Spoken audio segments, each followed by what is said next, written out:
जैसे रुपया गिरता है इनकी तो दौलत में इजाफा हो जाता है, इनको तो कोई फ़र्क नहीं है महंगाई का। और ये जो इनके साथ वो मीडिया हाउसेस थे जो सारा वक्त हमारी बारी महंगाई लगे रहते थे, वो आज किधर है? वो क्यों चुप करके बैठे हैं? सर, आपका जो ट्रायल तोशाखाना केस में बड़े स्पीडी ट्रायल होता है, कल ख्वाजा हारिस साहब ने भी कहा कि गन पॉइंट के ऊपर आप जो है वो बयान रिकॉर्ड करवा रहे हैं, तो आपको क्या नज़र आ रहा है कि क्या आइंदा आने वाले दिनों में नायली जो है वो कॉन्सिक्वेंसेस आप देख रहे हैं? मिल के सब चले। देखिए, पहले तो ये सारा हिस्सा है ये जो तोशाखाना है, ये 14 महीने से कोशिश कर रहे तहरीक इंसाफ को किसी तरह खत्म करे, क्योंकि 30 में से 37 बाई इलेक्शन जीत गए और अब रेटिंग उससे भी ऊपर चली गई है। 75% से ज़्यादा लोग PTI के साथ हैं, तो वो उधर से बचने के लिए ये 200 केसेस जिसमें ये तोशाखाना भी है और जो अल कादर भी है, ये केसेस है ही नहीं। मैंने आज आपको पूरा रिप्लाई दिया है, मुझे बताया कि एक जगह इमरान खान ने कोई चीज़ कंसीड की और सारा उनको दिया, ये केस है ही नहीं। लेकिन जल्दी इसलिए है कि किसी तरह केयरटेकर आने से पहले इसको नायल करो ताकि रेस में ना हो। बस वो नवाज शरीफ से बैठा इंतजार कर रहा है कि जब तक वो जो लंदन प्लान था कि जेल में पहले इसको डालो फिर मैं आऊँगा वापस। खान साहब, अगर नाहल किया जाता है तो क्या स्ट्रेटजी होगी पार्टी की? बिल्कुल लड़ेगी पार्टी वो। मैं ये जब मेरी पेशेंट को सुन ये मुझे नाहल करें, ये मुझे जेल में डालें, ये जो मर्जी कर लें, तहरीक इंसाफ को रोक ही नहीं सकता कोई।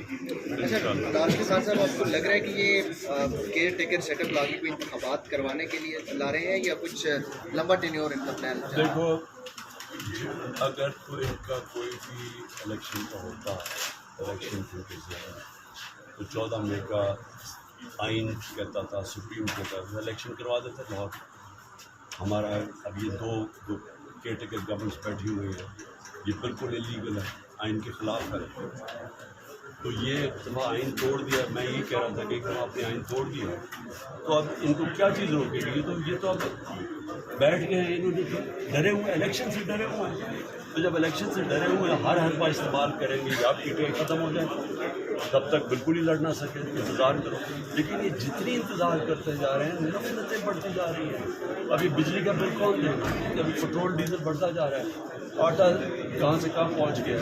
आम आदमी के हालात जो है, लोग तो इनसे नफरत कर रहे हैं। तो जो भी ये लंबा ऐसे करेंगे, मुल्क इनके अगेंस्ट लोगों की नफरतें बढ़ती जाएंगी और PTI बैठे बैठे उसका ग्राफ ऊपर जाता जाएगा।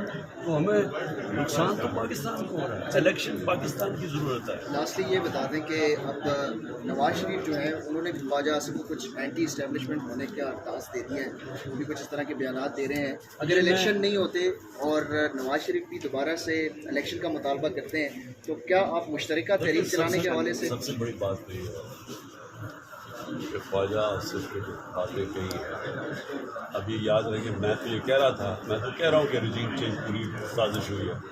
और मैंने बाद में जब हमें पता चला कि हुसैन हक़ानी को इसने बाजवा ने हायर किया हुआ है, तो मैं तो तब कह रहा था कि यहाँ से इसने शुरू की थी साजिश, यहाँ से शुरू की थी, अमरीकनों को फिर से शामिल किया उसके अंदर। तो ख्वाजा आसिफ ने बात की है, ये सारी चीज़ें अल्लाह कंफर्म हो गया कि साजिश के तहत गवर्नमेंट कराई है उन्होंने। और सिर्फ अब सवाल ये है कि क्या इस मुल्क का कोई फ्यूचर है कि अगर एक आदमी के पास इतनी पावर हो कि इलेक्टेड गवर्नमेंट गिरा के और चोरों को ऊपर बैठा दे, वो मुल्क का बेड़ागर्क कर दे और उसे पूछने वाला कोई ना हो? क्या कोई मुल्क चल सकता है इस तरह?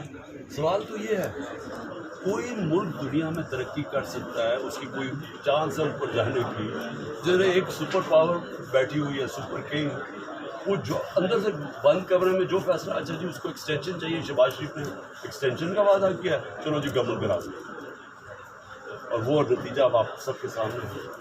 सर, इसहाक डार के हवाले से कह रहे हैं कि उसको निगरान वज़ीर आज़म बनाया जा रहा है, और अपोजिशन की तरफ से भी कहा गया कि वो मुआशी तौर पे मैच्योर हैं, तो उस हवाले से क्या कहते हैं? इसहाक डार को क्या वो नवाज शरीफ को ला के बैठा के वज़ीर आज़म बना दो? अगर आपने यही करना है, केयर टेकर का तो मकसद होता है कोई न्यूट्रल अंपायर आके इलेक्शन करवाए। इन्होंने तो वो मकसद ही ख़त्म कर दिया केयर टेकर का, जिसको मर्जी लें।